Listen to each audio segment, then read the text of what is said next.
What next? Is West Asia set to explode in a much bigger way? Is peace still? Can it be given an opportunity? Joining me on this broadcast is Dr. Shuki Friedman. Dr. Friedman is the Director General of Jewish People Policy Institute, joins us from Jerusalem. Irvin Van Ween is the program lead, Middle East and Senior Research Fellow, joins us from Brussels. Daniel Block is Senior Editor, Foreign Affairs Magazine, contributing editor to the Washington Monthly, joins us from New York. Avijit Iyer Mitra, Senior Fellow at the Institute of Peace and Conflict Studies, joins me from Delhi. And with me is my senior colleague, Sandeep Unnithan. Welcome, gentlemen. Dr. Friedman, your appreciation. Donald Trump says just right now you have the B-2 bombers that are being prepared. They're moving to Diego Garcia, 3 aircraft carrier battle groups in the Indo-Pacific. How do you see these developments? First of all, it's really hard to assess what will Donald Trump decide, but we can, in practice, see what he's doing.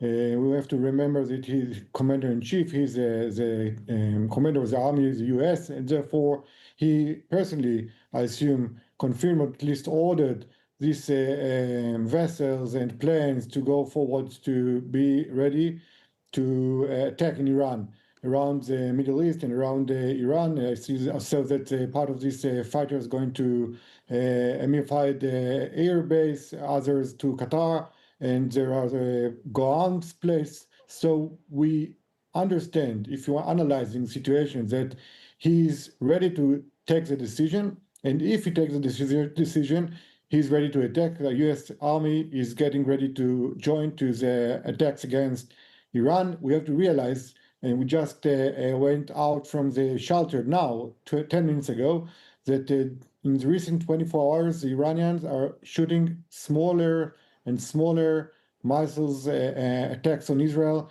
It started with 40 and 50 missiles each time, and now it's 10 or even less.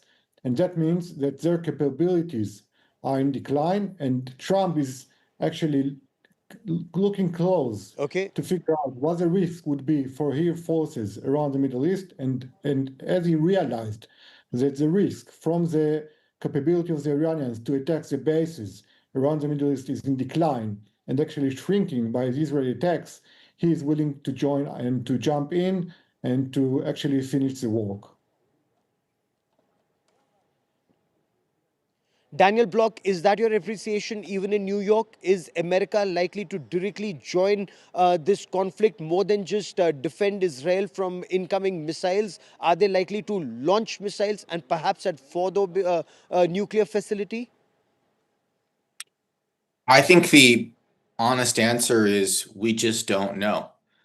I mean, I don't even know if the president himself knows. He's sent so many contradictory signals. On the one hand, he'll tweet out that Iran can't have a nuclear weapon in all caps, and he'll tell everybody to evacuate Tehran. And then the next day, he'll say, I want to make a deal. I think Iran is willing to come to the table. I want this war to be over. So there's just so much mixed messaging and mixed signals that we really have no idea right now. It's true that the United States has positioned multiple military assets closer to the conflict, including some that would certainly help carry out a bombing campaign. But that doesn't mean a bombing campaign is going to happen. It does suggest that Trump wants to give himself the opportunity to do that. But I think it's worth dwelling on the domestic politics for Trump, which are very tricky here. His coalition is really divided. So the Democratic Party seems pretty uniformly opposed to the idea of bombing Iran. The Republican Party is split between factions. You have a kind of hawkish, old Republicans, George W. Bush style Republican, neoconservatives, neocons as we call them here, that are quite supportive and enthusiastic about the idea of the United States joining the offensive side of this war. But then a lot of Trump Republicans, the kind of Make America Great Again movement, are opposed to this. These are isolationists. They are publicly and outwardly lobbying Trump, in some ways begging him not to get directly involved. So there's a lot of competing pressures on the president, not only internationally, but also domestically here in the States. But is the situation, as Donald Trump indicated, next 24 to 48 hours, will we know what's happening? Irvin Van Veen, how do you view the developments? Donald Trump leaving G7 here in Canada, watching the situation in the Situation Room in White House. Is America likely to join this battle, and would that be reckless, or will that bring an early close to this war? Yeah, thank you. Well, I mean, we may start by calling the Israeli attack in itself a fairly reckless move, I think, if we appreciate the fact that the nuclear talks were still going on and Iran had clearly indicated a willingness to stay at the table. Moreover, there was a nuclear deal in 2015 that the US quit, not Iran, of course. So the key issue has clearly been the ability or the permission for Iran to enrich uranium on its own soil, right? So this has been the big sticking points of the talks. And I think the Americans, they see the current wave of Israeli attacks as a way to create tactical leverage to force Iran back to the table and to essentially capitulate on this particular point. The problem here is that Iran has always been very adamant on its right to enrich uranium back home, also under the Non-Proliferation Treaty. And it is very difficult to see the Iranian regime backing down on this point. And we should also keep in mind that although Israel has created the conditions in which the US can basically conduct a B-2 bomber run on Fordow, right, and try to annihilate the facility, that Iran has some big response options left that include closing the Persian Gulf, that include hitting some pretty vulnerable US bases in the region. And we should also keep in mind that Hezbollah is down but not out. So it would be a highly risky move, I think, for the Americans to make. And regardless of what they do, it will certainly be a big stimulus for the Iranians to run for the bomb, basically, because they are under attack in a way that was not provoked. And they will be wanting to secure the survival of their regime. So I think we're at a very dangerous point where whatever the Americans decide to do, none of the outcomes look particularly good to me. Okay, but Abhijit, would the Americans be in a position to bring about a quick end? Did anyone really expect Iran to go down in the manner in which it did? It hasn't folded completely, but one thought that Iran would be able to fight longer and better, or is it still saving its ammunition for a rainy day? Some of our analysts, you heard Dr. Friedman seem to indicate that initially they were firing longer range missiles, bigger volleys of missiles. Some, of course, continue to hit Tel Aviv and Haifa, but the frequency going down, the intensity going down, or do they have more in store? From what we can tell, almost half their launchers have been destroyed, Gaurav. So, if you don't have the launchers to actually move the missiles, how exactly are you going to go around firing it? When most of your leadership is constantly getting killed on an hourly, if not daily basis, who's going to direct and decide what to hit and things like that? They've had two chiefs of army staff literally within 4 days getting killed. So the attrition is horrendous on the Iranian side. Honestly, I don't think any of us expected to see Iran go down this fast. I mean, when Israel struck Mashhad, which is on the Turkmen-Afghan border almost, they used three non-stealth F-16s with three external fuel tanks, which is as big a signature, radar signature, as you can possibly imagine. So they're operating in an environment of complete impunity. Now, that said, the problem comes about because of Fordow and the extraction of materials. Fordow, for example, the problematic facility is about, depending on who you talk to, 200 to 300 feet buried under the ground. And that would really require an American GBU 57 strike. Now, the problem with that bomb is it's about 13 tons. 13 tons is way too heavy even for Israel's heaviest fighter, the F-15, to carry. Certainly not on one, hard point. True. That's probably going to need the Americans to go in. The second issue is, bombing these facilities isn't enough. If you want to defang Iran, you actually have to extract the fissile material from those things, which is going to require some kind of ground operation. Now, the question is, what will America do? So, you know, a few of the previous speakers, uh, the opposition to the Americans out there, the internal opposition, comes from the fact that Trump promised no regime change, etc. Which doesn't mean you can't do it quietly, stealthily. I mean, really, it's called a stealth bomber. You know, it can go bomb Fordow without ever being detected. You can provide air support to Israeli ground troops going there, occupying, say, Fordow or Natanz for a month or so, to essentially dig down and extract the material. Because remember, if you do not, they will get to that material, and that can be, it is already at 60% enrichment, which is way over any required civilian 60, reactor and yeah. things like that. I think the real balance out here is between defanging Iran and regime changing Iran. And the problem usually is that, you know, when you're so far ahead of yourself, when you've achieved your war goals way beyond your wildest dreams, there tends to be operational drift. You start, you know, shifting your war goals, and that's a very dangerous place to go down. Okay, but have they achieved their war games just as yet, or they're still in the process? I want to bring in Sandeep Unnithan. Sandeep, the B-2 bombers are the only aircraft that can carry the GBU-57s to take out further, 90 meters if where that enriched material is. It would require not just an air operation, but also a ground operation. Are there indications this is what is happening right now, or could happen, is likely on the cards in the next 24 to 48 hours? Well, Gaurav, we really don't know what Donald Trump meant when he said something big was going to come. So we can only guess by looking at the movement of U.S. Fighter jets, the tankers, and carrier battle groups. Now, you mentioned there's one carrier battle group already in the Arabian Sea. That's the Carl Vinson group, and there are two more that are heading there. One of them is the Nimitz carrier strike group. So that's going to be a lot of firepower that's there in the Arabian Sea, plus all the tankers and the B-2 bombers that are already there in Diego Garcia. 6 were moved there in April, and a few more are believed to have flown in. So you're looking at something like a hammer and anvil kind of operation, where the Israeli hammers are, pounding Iran relentlessly over the last 5 days. And in the south, you have the United States moving into Prince Sultan Air Base in Saudi Arabia, moving their carrier strike groups into the Arabian Sea. And of course, you have Diego Garcia right down there, 4,000 kilometers away from Iran, with those GBU-57s that we believe is the only weapon that could knock out the Iranian enrichment facilities in Fordow. Now, it's a very interesting situation, Gaurav. Now, we don't know what the Americans really plan to do with that kind of force levels. Are they trying to prevent any fallout of an Iranian attack on American bases in West Asia? There are something like 50,000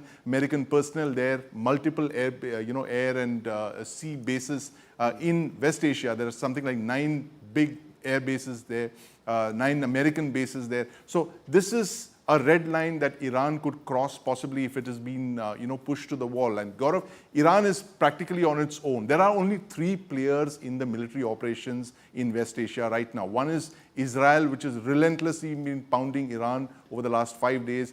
Israeli jets are flying unmolested from Israel all the way up to Iran. It's almost the distance between Mumbai and Delhi, to give an idea to our viewers. They're flying one-way missions that are so long. I mean, 3,000 kilometers up and down is what they're flying, without any threat of ground-based air defenses, which they've of course neutralized on the first day itself.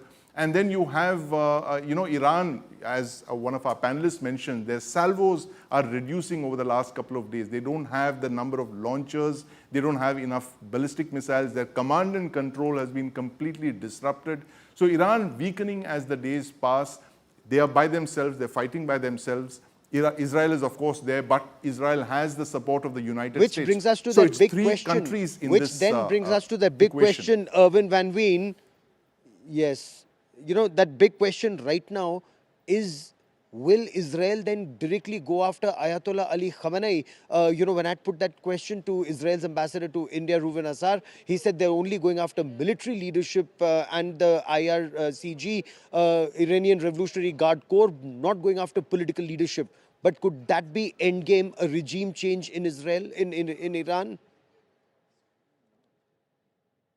Israelis have already gone after people like Ali Shamkhani, who was in the National Security Council and at this moment a civilian. They also went after a number of nuclear scientists. The state TV station was bombed. So it's not just military leaders, I think, that have been targeted so far. And that points to a bigger issue, I think, like one of the other people on the panel said, that this is basically the decapitation strategy that Israel also followed against Hezbollah, right? So to eliminate the civilian and military leadership together with the main military assets, and then to have free game, basically, which is the situation that they have more or less established at the moment. So the hope is, of course, that there will be some sort of domestic opposition rising up from all the chaos. And the problem with that is, of course, that the opposition in Iran is weak and very fragmented, like you might expect in an authoritarian regime that has had no compunction to repress its population to the extent necessary to stay in power. So frankly speaking, for the moment, there is no alternative. Iran has a modern bureaucracy, a modern army, with a clear line of succession and a huge talent pool. So I think the strategy of decapitation is a little different in its impact than compared to groups like Hamas or Hezbollah, who have much smaller cadres. But it's true that Iran allowed itself to be surprised, and Israeli intelligence has been top notch. So we will have to wait and see how that pans out exactly. What's the end game, Dr. Friedman, that Israel has in mind? A regime change, taking out nuclear capabilities entirely, and in your appreciation, will Fordow then be the next target? Because Isfahan and Natanz have been targeted many times. So is Fordow the only place left to be targeted and ensure a regime change?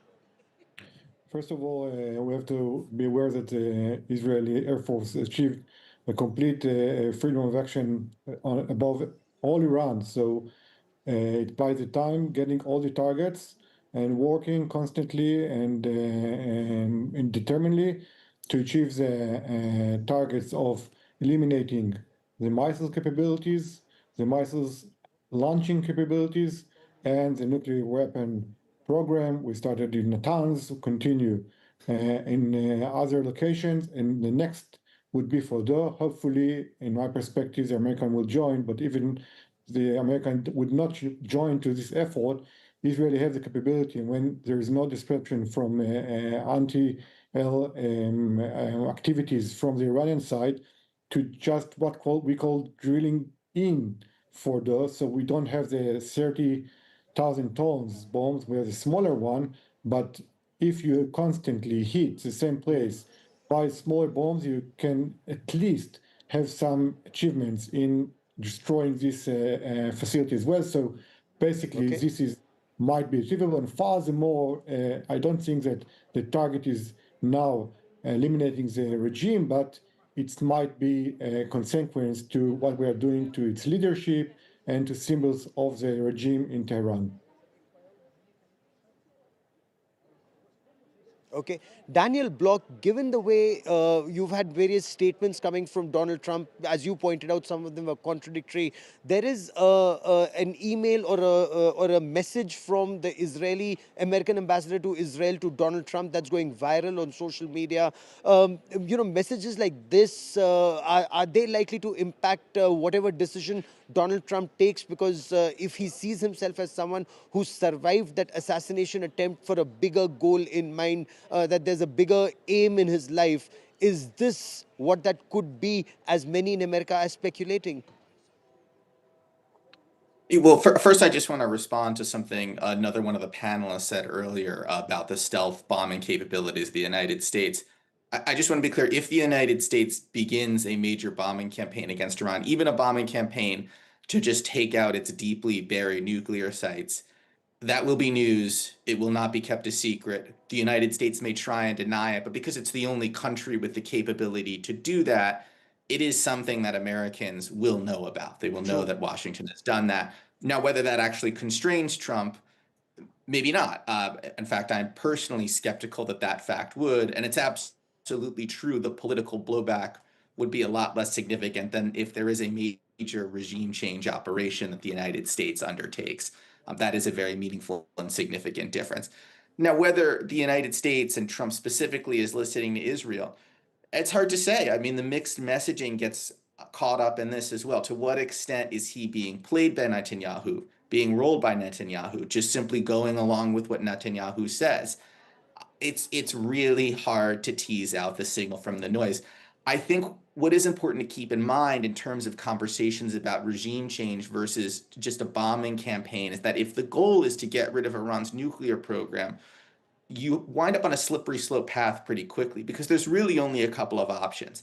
If there's not a nuclear deal, if the two sides can't come to an agreement, even if the United States takes out Iran's deeply buried nuclear facilities, most estimates suggest that that would set back the nuclear program by a few years at absolute best. In which case you wind up in a situation where if you want to get rid of Iran's nuclear program for good, you really only have a few options. One is to continuously bomb its nuclear facilities every few years in a quote unquote mowing the lawn type of situation, which you may not even be able to do. They may harden them further and that may become impossible. Or you strike a nuclear deal, or you attempt a regime change operation. So all of these options involve shall we say, pretty intensive efforts by the United States one way or another, with the diplomatic one still being, I think, the most feasible option if, you can still have some kind of agreement. But it's certainly true based on what Israel's saying that they're trying to drag the United States into this conflict. They're trying to get the United States to join its bombing raid. I think that's been the plan since they've started because they know they can't get rid of the nuclear program themselves.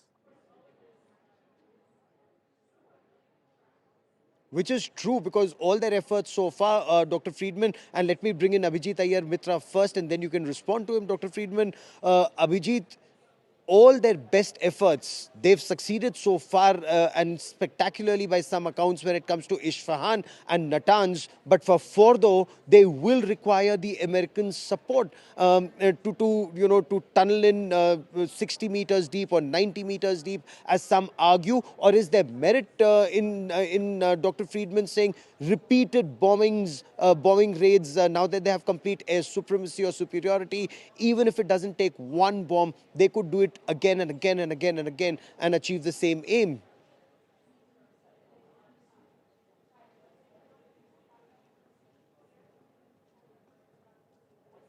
Sorry, can you hear me now? Okay, you're on mute, Abhijit. Unmute yourself. Yeah, can you hear me now? Yeah, okay. Strength 5. Go on, sir. So, the thing is, you Yep. can absolutely do a mowing the lawn kind of action. There are two possibilities out here. One is, Israel, for example, has been at war for the last, 2-3 years now since the October 7th attack. And you don't see any sign of attrition or exhaustion of the Israelis. If anything, they've grown much stronger. The kind of capability surprise we've seen in the attack on Iran is truly mind boggling. If anything, you would pretty much say that Israel has grown stronger. On the other hand, what we've seen with Iran is not just even a long-term decline of capability. Last year from, I think, was it October or November last year when they launched a few hundred ballistic missiles at Israel, to now, every day you're seeing the reduction of capability. So maybe Iran has attrited to the point where recovery would be very, very long, very, very painful, and a mowing operation would be easier. I don't know. Maybe it'll be tougher. Really depends. The second problem here is, I don't think Iran has still understood what a big blunder 7th of October was. There was no need for Hezbollah to get involved in that. Hezbollah chose to get involved in it. Hezbollah virtually got decapitated in that. Because of Hezbollah decapitating, the Syrian government effectively fell. We have several statements by the Syrian opposition saying the only reason they were able to defeat Assad was because of the Hezbollah's the dramatic collapse of Hezbollah in that sense. So when you start using your proxies, the ring of fire it created to fight the far enemy, collapsing so rapidly like dominoes, you don't really have that kind of capability. Takes up a long, long time to build. The third issue has been, for a very long time, Iran has two militaries, effectively the military, and then the IRGC military, which was kind of a sort of, look, no analogy is perfect, but think of it almost as a coup-proofing attempt. And the problem was the more and more sub-conventional actions became important in Iran's military set, more importance was paid to the IRGC part of the military than the proper military. And you've seen what happens with two parallel militaries running the country. Finally, fourth, somebody brought up diplomacy. Tell me, Gaurav, where has diplomacy worked in this situation? The JCPOA was a good deal, but the problem was it only delayed the inevitable by about 15, 20 years. It wasn't a defanging. Uh, True, Trump shouldn't have probably cancelled the JCPOA, sorry, such a tongue twister, for what it was worth. But we can't relive history. If what happened happened, the problem is the Iranians were playing tough. Now they're offering, flexibility just to stop the bombing. I don't think the Israelis are looking for flexibility to stop the bombing. They're looking for defanging to stop the bombing. So I don't see a diplomatic window out here as of now. So let me put that question to Irvin Van Ween, whether Israel would be in a position, or Israel and America together will be in a position to completely defang, if I may, use the words that you did, Abhijit, completely defang Iran. Because Iran insists it wants capabilities to be able to enrich uranium for civilian use in their own country and not overseas and bring it over. Will Iran relent on that point, sir? Well, the defanging point, i.e., the complete destruction of Iran's nuclear program, is very difficult to answer, I think. That's because Iran is a big country. The nuclear knowledge is widely disseminated. There may be production facilities that we don't even know of. They were talking just a few weeks ago about opening another hardened facility even deeper underground. So there are all sorts of scenarios to consider here. And I think the general opinion among much of the expert community used to be that, even if the Israeli-US campaign would be tremendously successful, then the regime could still, nuclearize or weaponize its nuclear capability only a few years from now. So that brings us back to some of the other suggestions that have been made, right? What are you going to do in the long term? Even if you take out the nuclear program today, and take into account the fact that the credibility of the US as a negotiator has been shredded, of course, on the global stage, because it was talking to Iran, and at the same time it greenlighted the preparations for this attack, which have unfolded in parallel, right? You don't prepare plans like this on a Friday afternoon. So it's very unlikely that the Iranian regime will want to go back to the negotiating table, and they will only do that if they feel their very survival is at stake. But I think we are pretty far from that point. And we should bear in mind that the absorption capability of Iran is significantly higher than that of both Israel and the US, for the simple fact that the regime cares a lot less about its citizens. So there is a lot of unexpected ways in which this could still turn before we talk about things like regime change in the context of the experience of places like Iraq and Afghanistan, for example, where that has not worked.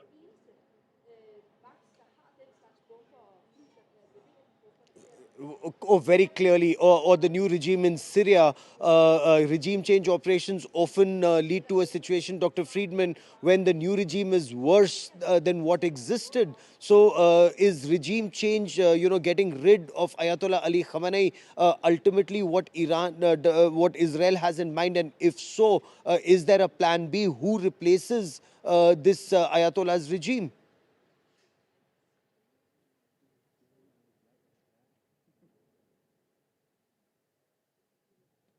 So, first of all, it's Dr. Friedman, again, you're on mute, sir. Yeah, it's important to realize that the history of Israel and also the US and other countries teach us that it's very hard to get a regime change as you planned it. We've went through it in Lebanon and other places as well, and our experience is that you hardly can have a real influence on what the people will choose. Iranians are smart people; they have a long tradition and experience as different regimes, and then it's really hard to assess what would be the fallback, what would be the other regime that will rise after this one.